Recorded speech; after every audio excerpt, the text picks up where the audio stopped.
Every soul currently reading these words carries a mark it has never once shown another living being, and today I'm going to tell you why hiding it has been the actual thing keeping you stuck. You keep asking me which lessons you still have to learn. Tonight, I am finally going to tell you why that question has always been the wrong one to ask. I am Ashtar, and what I am about to share with you tonight touches a shift many of you have already felt building beneath your ordinary days, considerable enough that some of you have not been able to name it, only feel it. I want to begin with something many of you have quietly wished for, wanting everything to happen quickly, wanting to leave this particular dimension behind entirely, exhausted by its ordinary weight. I want to be honest with you about something I notice in this wish. Many of you want the transition to arrive swiftly, and yet in that same breath, many of you also want it delayed just long enough that you do not lose the particular comforts and habits you have grown attached to within this current density. I do not say this to judge you for it. I say it because I think naming this contradiction honestly matters more than pretending it does not exist. I want to speak about who is right in this tension because I think the answer surprises many of you. There is no right and wrong here. There is only choice made by each soul according to its own genuine readiness. Every path carries its own consequence, and every consequence carries its own lesson, arriving constantly every single moment, whether or not you consciously notice it arriving. I want to address something many of you keep asking me directly, wanting to know exactly which lesson remains yours left to learn. I want you to understand why this question misses the point entirely. Asking me to name your remaining lesson is like asking your own teacher to hand you the answer before the exam has even begun. The real question is not which lesson awaits you. The real question is how you remain genuinely aware enough to recognize each lesson the moment it arrives, so that none of them slip past you unnoticed.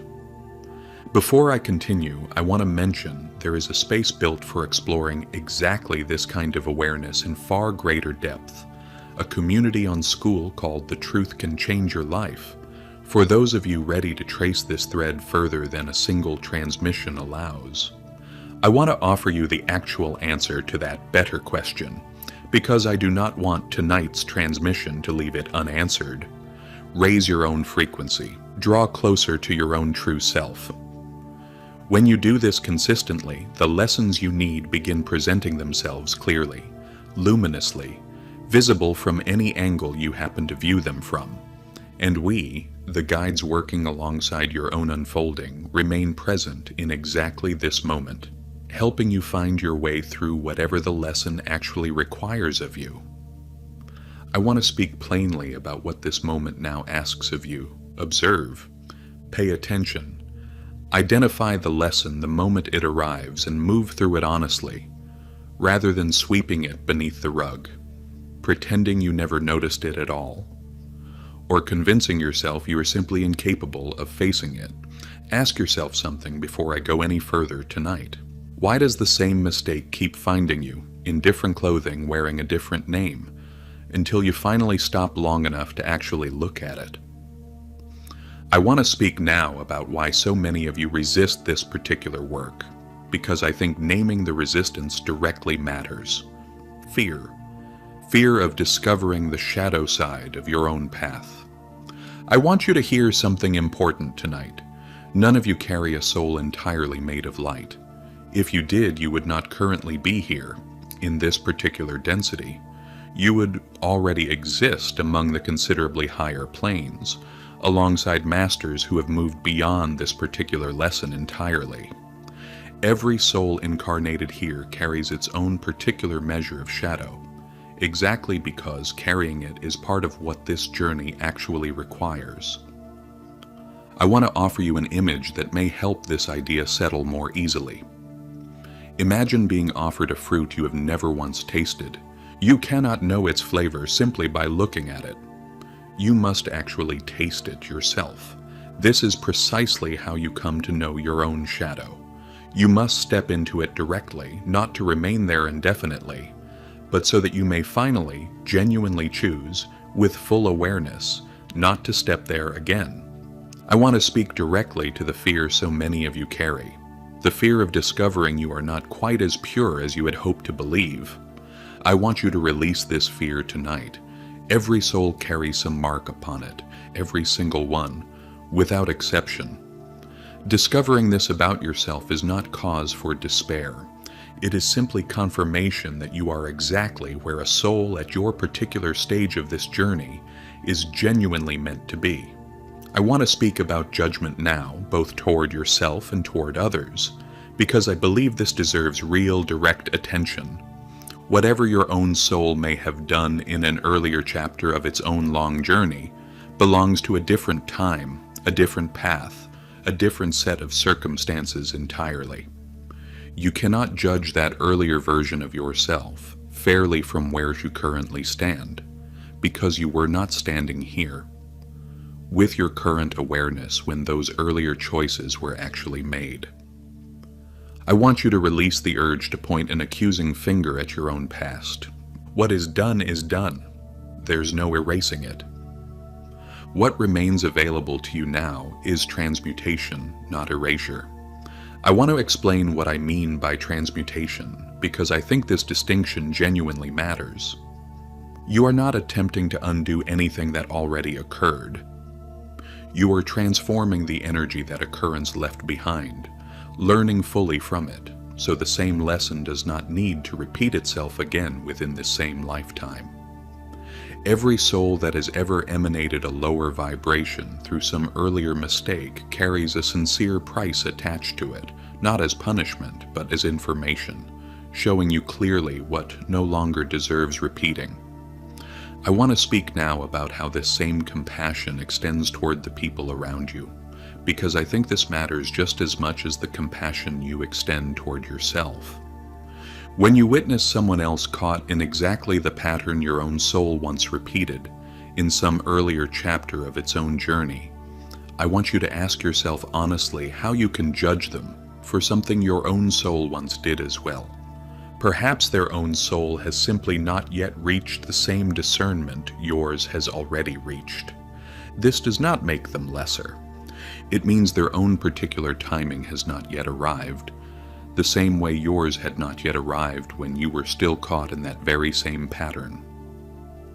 I want to speak about gratitude now because I believe it offers a genuinely healthier response than shame whenever you look honestly at your own soul's past choices.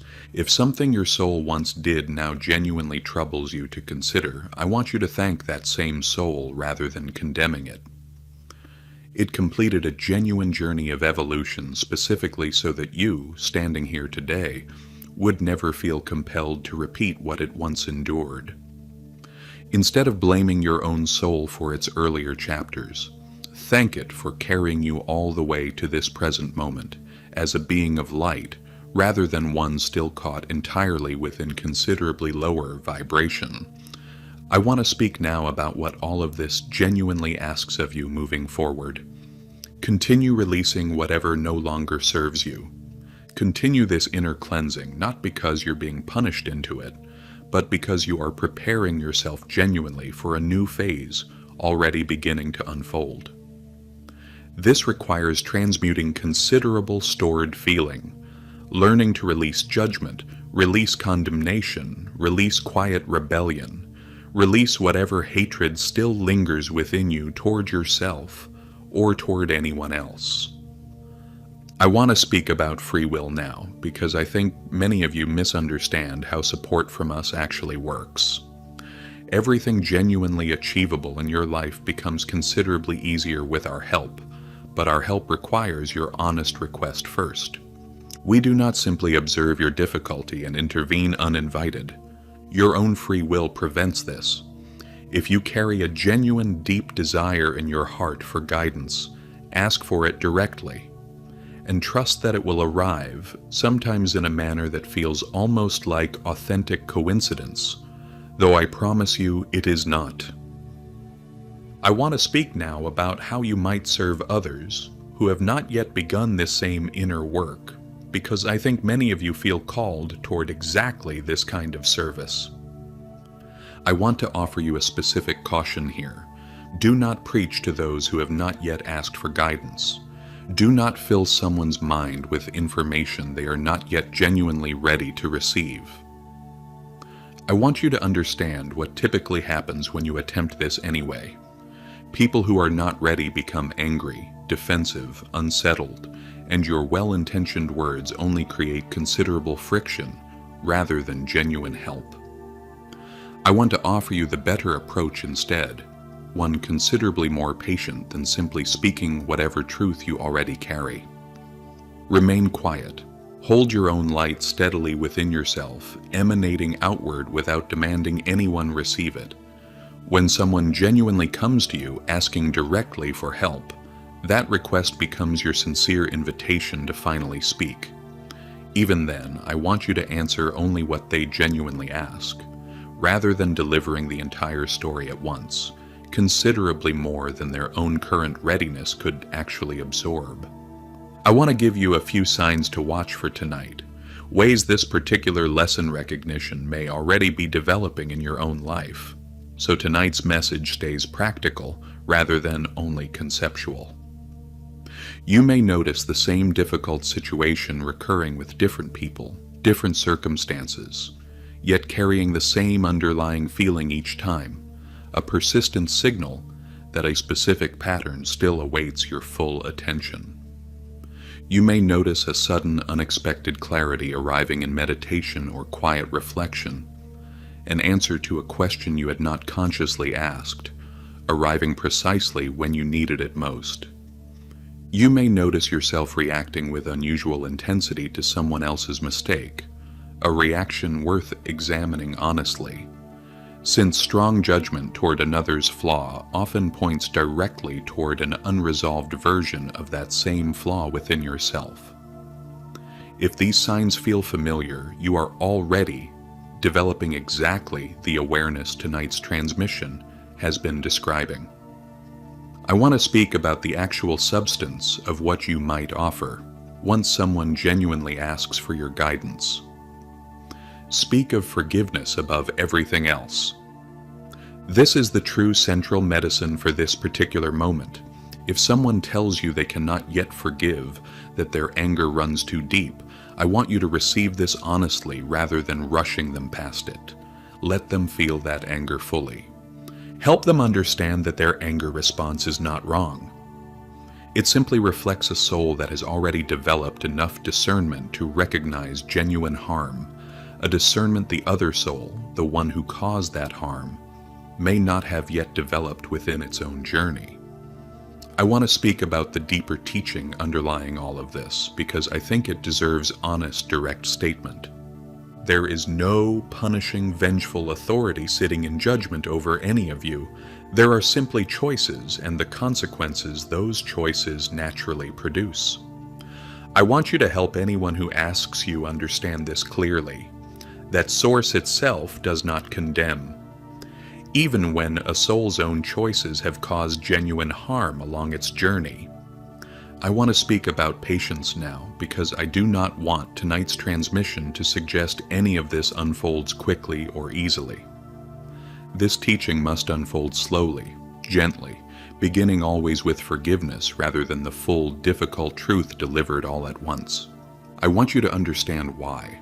A mind not yet ready to receive the complete picture will simply become overwhelmed by it, closing itself off entirely rather than genuinely absorbing what you are trying to offer. I want to speak about children specifically in relation to this teaching, because Ashtar's own guidance on this deserves authentic mention. Children absorb forgiveness and non-judgment far more naturally than adults typically do, simply because they have not yet built up decades of accumulated resentment the way many adults have. If you are raising children or simply spending time with them, I want you to understand that modeling this kind of forgiveness in your own ordinary daily behavior teaches them considerably more than any direct lesson or lecture ever could. I want to speak about community now because I do not think this particular work is meant to be carried entirely alone.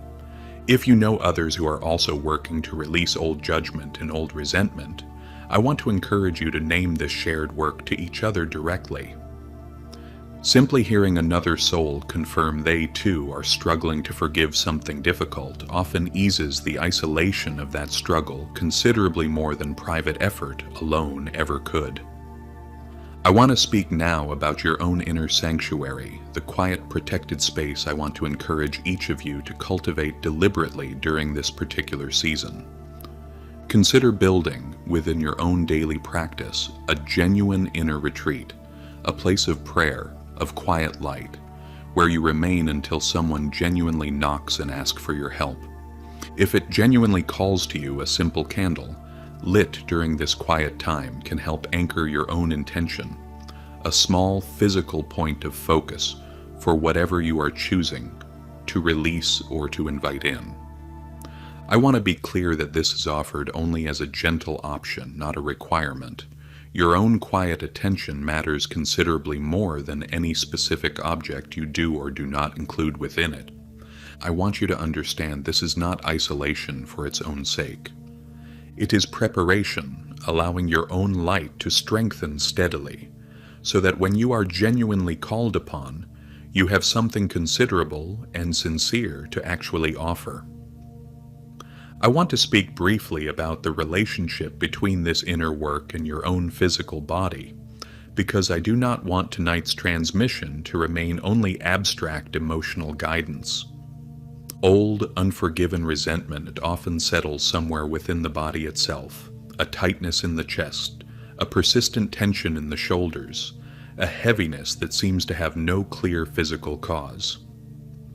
I want you to notice honestly whether any lingering physical discomfort in your own body might genuinely connect to emotional weight you have not yet fully released. This is not a substitute for genuine medical care where medical care is genuinely needed, but it is worth honest, gentle attention alongside it. I want to speak about timing once more, because I know the temptation to rush this entire process is genuinely strong. Real forgiveness rarely arrives instantly, through a single decision made once and permanently finished. It unfolds considerably more often in layers, revisited repeatedly as deeper aspects of the same old wound continue surfacing over time. I would rather you expect this gradual unfolding than feel discouraged when old resentment resurfaces even after you believed you had genuinely released it already. I want to close tonight by returning to where I began, the question so many of you keep asking about which lesson still remains yours to learn. Release that question entirely. Ask instead how you might remain genuinely awake enough to notice every lesson as it arrives, met with courage rather than fear, and released through forgiveness rather than carried forward as permanent shame. This is the actual work available to you tonight, and it is work you are considerably more capable of than your own fear currently wants you to believe. Move gently through whatever this transmission has stirred in you. Release judgment toward yourself and toward everyone else walking their own particular version of this same path. Ask directly for the help you genuinely need and trust that it arrives, exactly as promised. And know that whatever shadow you carry within your own soul does not disqualify you from the light you are also genuinely capable of becoming. One final thought before I leave you tonight. The soul that first taught you to fear your own shadow did not do so out of malice. It was simply passing forward what it too had been taught generation after generation, each one believing correction mattered more than compassion. You are not required to carry that inheritance forward. Tonight, in this exact moment, you are permitted to be the place where it finally gently stops. This has been an Ashtar command transmission. Leave your testimony in the comments below and share with us whether tonight's message about forgiveness and releasing judgment reached something you have been quietly carrying. I want to tell you something important. In this video, we're going to share why this school community exists and why you might feel called to join. What is The Truth Can Change Your Life? It's a day-by-day spiritual community for genuine awakening and ascension. Here you'll receive clear, unfiltered, mind-blowing, out-of-this-world information about ascension, the fifth dimension, clones, biorobots, human hybrids, artificial intelligence, reptilians, and many more hidden truths of our reality. Welcome to the family. The truth can change your life, and your next level of awakening begins the moment you step in.